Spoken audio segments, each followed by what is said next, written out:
Bakit kaya? Bakit ka ba naghihintay? Nahimukin pa, pilitin ka ng tadhana. Alam mo na kung bakit nagkakaganyan.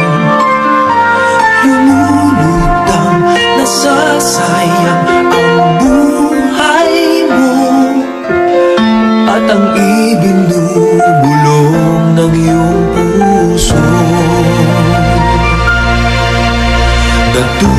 Natutulong ba ang Diyos na